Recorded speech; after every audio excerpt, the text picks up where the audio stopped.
안녕하세요. 구독자분이 신라젠 방송 샀다고 해가지고 찾아봤는데요. 재밌네요. 그래서 좀 살펴보면은 이거 중단의 주가 폭락 경영진 미리 매도. 이 내용은 제가 이전에 신라젠 여기 폭락하기 전에 그 공시로도 나왔던 걸로 기억을 합니다. 그래서 내부자 뭐 이사나 이제 경영진들 그런 이제 헤드들이 여기서 매도했던 기억이 나거든요. 기억도 되새길 겸 신라젠 왔는데 한번 볼게요. 7월 8일자 7월 8일자 보면은 이제 보고자에 관한 사항 특별 주식에서 보고자는 이제 여기 신현필이란 분인데 비등기 임원입니다. 발행회사의 관계가 임원이에요. 또 주식수 증가를 보면은 이 전에는 이제 16만 주를 가지고 있었는데 16만 주 전량 매도. 다 팔아버렸어요. 장내 매도로 7월 1일부터 주르륵 팔았고 7월 12일에 이분은 이제 손명석이라는 분인데 마찬가지로 등기 임원입니다. 주식수 보면은 조금 샀어요. 이분은 샀고 그 다음에 박종영이라는 분은 등기 임원입니다. 그리고 뭐 직위는 차장, 이분도 뭐 조금 샀고 그 다음에 이분은 이제 등기 임원, 이분도 다 이건 조금씩 샀네요. 그 다음에 이분도 비등기 임원 조금 1000주씩, 이거는 1000주씩 다 들어와 있네요. 그래서 요거 1, 2, 3, 4 4개는 한 1000주 정도였는데 가장 많이 판 게 이분이 지금 16만 주를 던졌거든요. 그래서 앞에 산 것보다 이게 더 많이, 순 매매를 보면은 이제 여기 이제 주요 주주 특정 증권 등 소유 상황 보고서 토탈로 치면은 순매도입니다. 순매도. 그리고 뒤에 이거 4월 22일을 보면은 등기임원인데 뭐 이거는 4월 달이니까 별 관계 없어 보이고, 그 다음에 이렇게 대놓고 이분들은 임원이었기 때문에 어쩔 수 없이 공개가 되는 건데 그렇지 않은 분들도 많았겠죠. 그런 다음에 얼마 안 있어서 8월 2일에 진짜 이거는 아무튼 팩400 무용 서평가 결과 확인, 이게 8월 2일에 나왔습니다. 그래서 내용이 보면은 픽400 무용서 해서 DMC는 당사의 임상시험 중단을 권고했습니다 라고 나왔습니다. 이게 8월 2일자거든요 그래서 돌아가 보면은 자 차트를 7월 이때쯤에 팔았죠 임원이. 그리고 8월 2일 딱 저기에 뜨고 하한가를 갔습니다. 8월 2일자죠.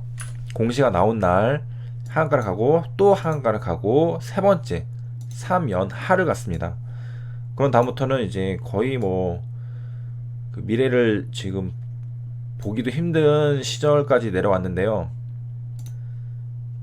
그래서 이제 이 내용을 보면은 경영진 미리 매도, 그래서 아까 16만 7천 주인가요? 그 매도가 있었죠. 뒤에 이제 막 1000주 정도 조금씩 산 거는 약간 눈 가리기 느낌이라고 들 정도로 큰 물량이 하나 나왔는데 경영진 미리 매도.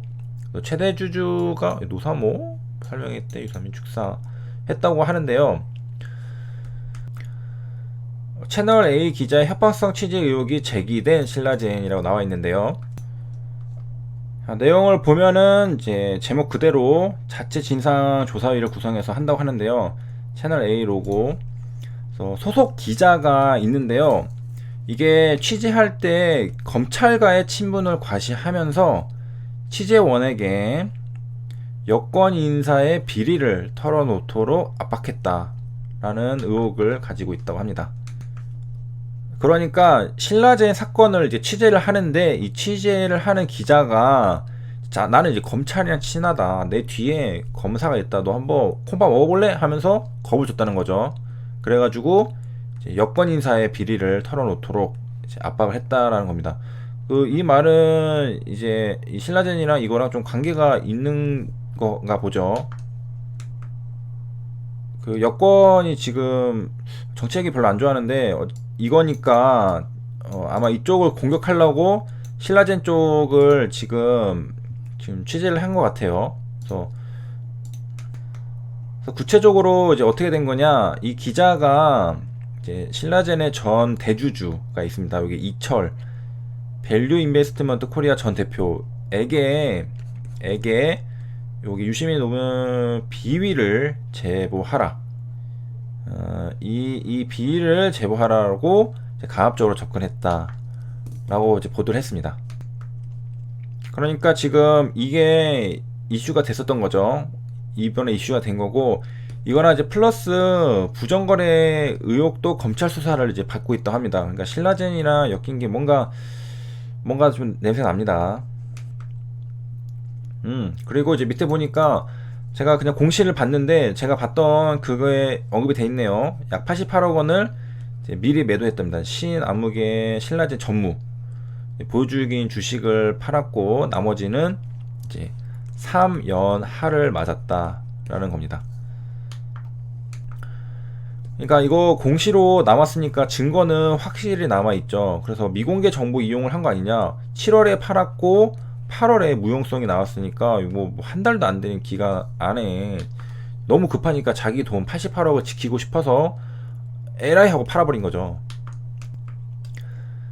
그 다음에 이제 기자가 지금 취재를 하고 있었는데, 이런 이제 의심이 있었기 때문에 취재를 했겠죠.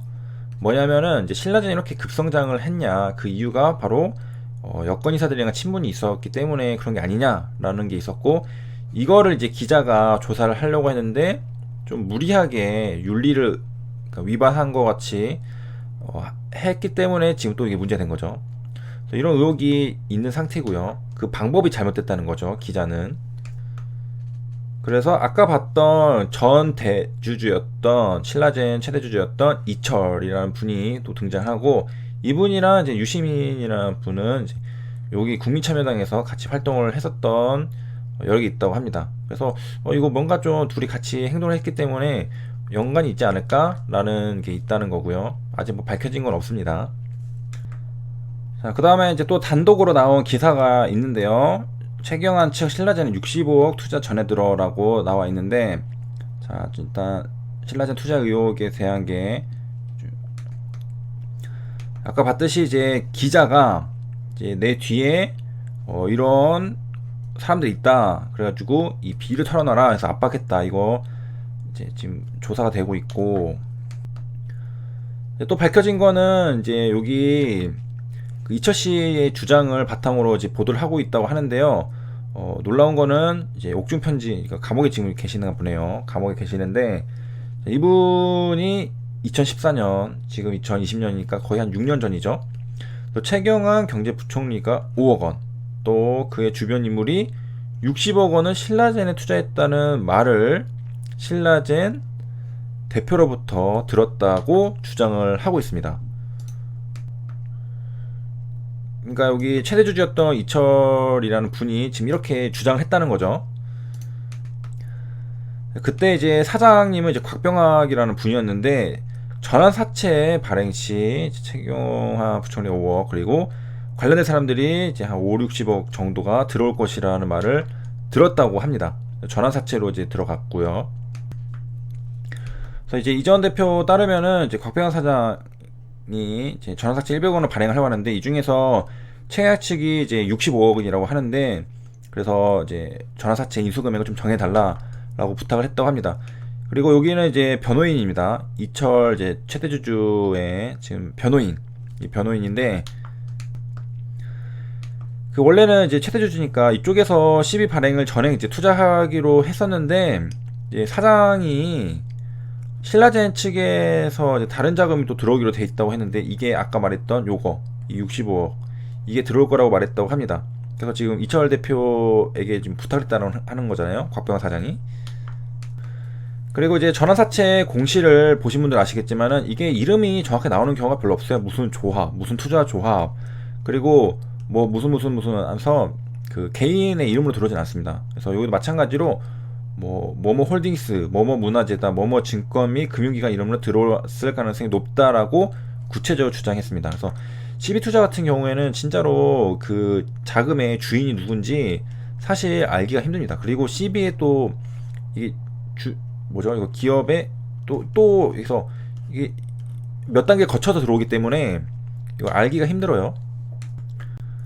그 다음에 이제 그 당시 내용은 이제 이분 사장이었죠. 그 다음에 지금 현재 이제 문은상 그 스카우트 끼고 계시는 분, 그 다음에 친척인 조모 씨도 다 알고 계시다고 합니다. 그래서 인수가를 보면 1주당 3,500원이랑 4,200원 중 하나라고 이제 돼 있고, 지금 가격으로 해도 지금 1만 3천원이니까 얼마나 싸게 들어왔는지를 알 수가 있죠. 이게 10만 원까지 갔으니까 100배죠, 100배. 와, 1000배인가요? 100배인가요? 아무튼.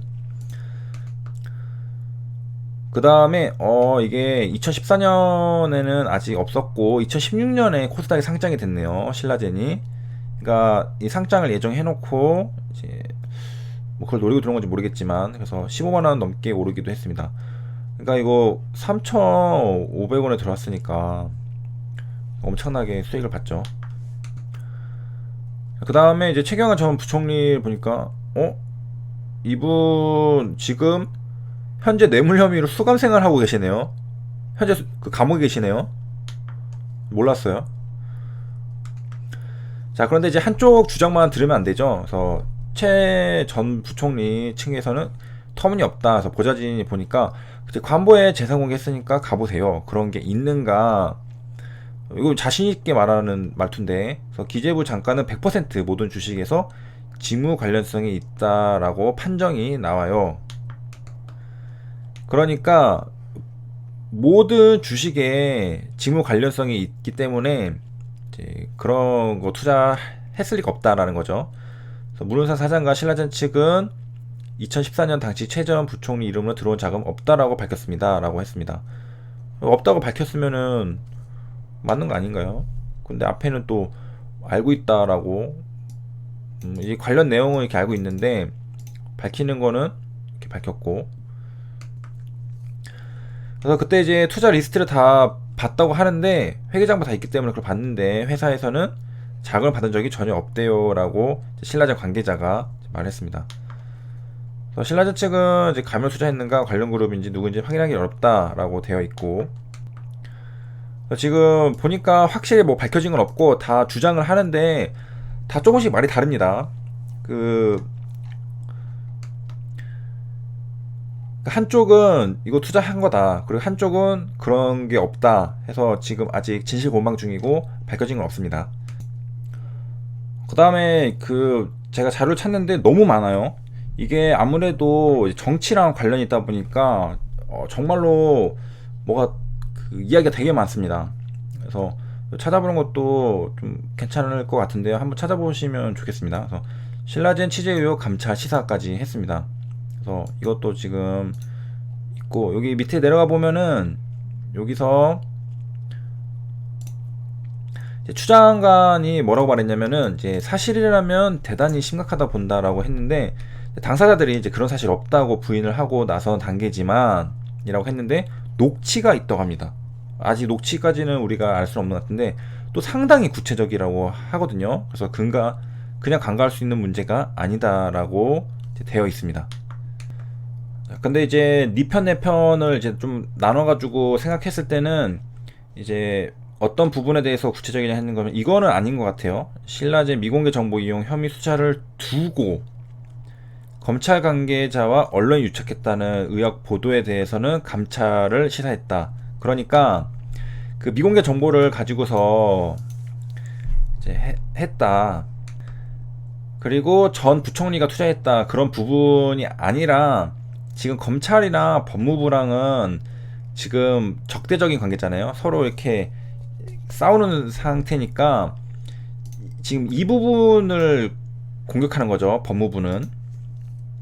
그러니까 지금 미공개 정보 이거 제대로 알아보라 이게 아니고, 그 다음에 이제 최전 그거 CB 투자 이거 아니고, 지금 이거 언론이 그 자기 백이 있다, 나 검찰이랑 잘 아는데 너 빨리 그 비위를 말해라 라고 했던 부분, 이 부분을 또 좀 잘 감찰해라 라고 하는 걸로 보입니다.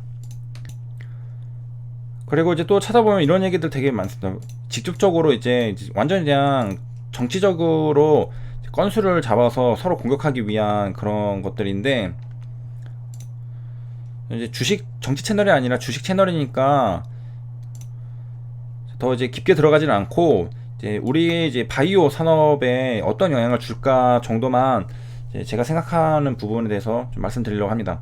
그래서 신라젠 같은 경우에 지금 시가총액이 아직도 이제 한 1조 정도는 되거든요. 1조 정도는 되는데, 일단 결론부터 말씀드리면은 바이오에 그렇게 큰 영향을 줄 것 같지는 않습니다. 그 이유는 지금 이게 싸우는 게 그 뉴스 기사들을 찾다 보면은 정치적인 공격 수단으로 서로가 지금 사용하는 중이거든요.